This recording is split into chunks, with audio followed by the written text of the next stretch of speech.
English विषय राहून गेलेला होता. आषाढी कार्तिकी 3-4 वेळेस मग तो इंग्लिश विषय काढला. तुम्हाला सांगायला लाज नको वाटायला म्हणजे माझं ग्रॅज्युएशन झालेलं आहे. सगळे म्हणत होते बाबा तू काय सांगतील इंटरव्ह्यूला गेल्यावरती ना. ग्रॅज्युएशन करून ठेव. तो पहिला फोटो, पहिला जॉब माझा security guard reliable agrotech India private limited Ambad Nashik हे शिकला. 3,540 रुपये माझी हातात आलेली पहिली सर.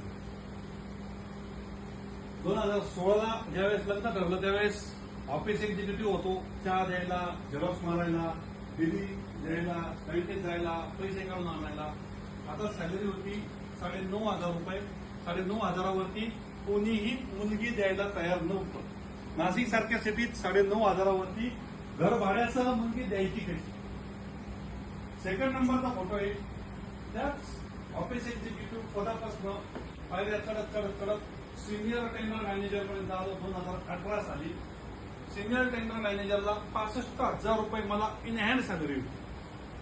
65,000 सॅलरीला मी राजीनामा देऊन माझी स्वतःची फर्म ओपन करायचा होतो. डायरेक्टर सरांचे शब्द होते राजीनामा देऊ नको, तुझा पगार वाढून पाहिजे असेल मला सांग. 65चा मी 1.5 लाख करतो. का बोलत होते? माझ्या हातात लास्टच्या 12 करोडच्या ऑर्डर होते. मी विचार करायचो आपल्या जिथे पण टेंडर भरायला जातो, जिथे पण टेंडरचं काम करतो, ज्या पण डिपार्टमेंटला गेलो, मराठी माणसं कॉन्ट्रॅक्टमध्ये नाही. जर मी स्वतः ही तयारी नाही केली आपल्या माणसांना कॉन्ट्रॅक्टर लाईनमध्ये घेऊन यायची तर बाहेरच्या राज्यातले कॉन्ट्रॅक्टर येणार आणि ते कॉन्ट्रॅक्टर घेऊन जाणार. आपले मराठी माणसं, आपले मराठी उद्योजक त्यांच्या हाताखाली काम करतात. हे कुठेतरी ब्रेक करायचं ठरवलं आणि 2018 साली विवेकराज सर्व्हिसेस घरातनं स्टार्ट केली. कोरोना होती. एक लॅपटॉप घ्यायला पण 2,000 मित्राकडनं, 3,000 मित्राकडनं, 2,000 आईकडनं, 1,000 रुपये भावाकडनं, असे 16-17 रुपये जमा करून लॅपटॉपची सुरुवात केली. स्टार्ट केलं. कोरोना काळ जाता ऑनलाईन ट्रेनिंग इतक्या मिळाल्या मला टेंडरमध्ये अनुभव असल्यामुळे कोणत्या वेळेस ती 65,000 सॅलरी माझी क्रॉस होऊन गेली मलाच कळलं नाही. महिन्याला फुल टाइम 21 पासून बिझनेसमध्ये आलो, काम करायला लागलो. 22ला स्वतःच रेंटवरती एक ऑफिस घेतलं.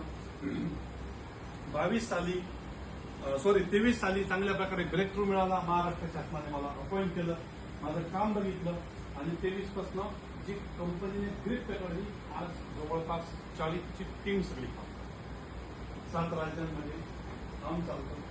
रोज एका जिल्ह्यात जेवण, रोज एक जिल्हा. मुंबईला होता, उद्या परत बाहेर जायचं. शनिवार रविवार इंदोरची ट्रेनिंग घेतली. म्हणजे कंटिन्युअसली काम चालू आहे. मग आता स्टेपेबल आहे, आता सेट आहे, आता फिरण्याची गरज आहे का मला? तरी पण येतो फिरतो का? डोक्यात एकच लिमिट आहे, आपले उद्योजक, आपल्या माणसांना कामाची गरज, खूप गरज आहे. आणि जर आपली माणसं कॉन्ट्रॅक्टर नाही झाली ना, नाविलाज असतो येणाऱ्या भविष्यातल्या पिढीला दुसऱ्याच्या कॉन्ट्रॅक्टरच्या हाताखाली काम करावं लागेल. मग आपले माणसं कॉन्ट्रॅक्टर झाले तर 100% आपल्या पोरांना चांगले काम मिळेल, रेव्हेन्यू पण जनरेट होईल आणि आपला पैसा हा आपल्या राज्यात. त्यामुळे रॉकेट सायन्स जे बोललो ना मी तुम्हाला, असं आहे नाहीये. सगळ्यात मोठं उदाहरण आहे 2011चं, 9-10चं आणि 8चं. 12वी नापास व्यक्ती एवढ्या सगळ्या गोष्टी होऊ शकतो. प्रशासकीय यंत्रणेला सल्ला देऊ शकतो. आज तुमच्या समोर येऊन ट्रेनिंग पण घेऊ शकतो, तुम्हाला समजून सांगू शकतो.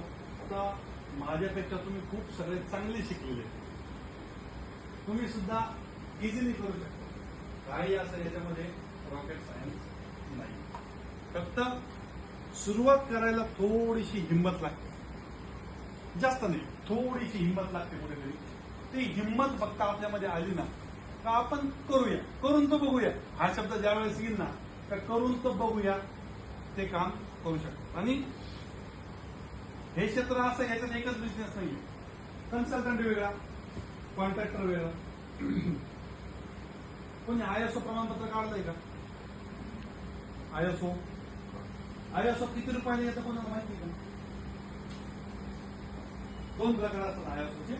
ISO कंपनीसाठी गरजेचं असतं. आपण म्हणतो ISO सर्टिफाईड कंपनी टॅग लागतो. जर ऑडिटेड सर्टिफिकेट काढला ISOचं, त्याची किंमत आज 45,000 पासून 60,000 रुपये आहे. ऑडिटेड नॉन ऑडिटरची किंमत आहे 9,500 पासून 12,000. आता जे नॉन ऑडिटर आहे ना 9,500 पासून 12,000, त्याला काढायला खर्च फक्त येतो 2300 रुपये शासनाला. जे चलन भरावं लागतं ते 2300. बाकीचे सगळे कन्सल्टंटचे असतात 5 ते 5,500 रुपये, 6,000 रुपये. असे दोन काय असं काढते ते किती भेटतात? 12,000. जे ऑडिटेड 45,000 ते 60,000 पर्यंत त्याला शासनाचं चलन आहे 17,000 रुपयाचं. 3 ते 4 दिवसांचं काम असतं. 30,000 रुपये तुम्हाला 3 ते 4 दिवसात पूर्ण मिळणार. त्याला काय असं बघा 312 1,20,000. नंतर डिजिटल सिग्नेचर सांगितलं.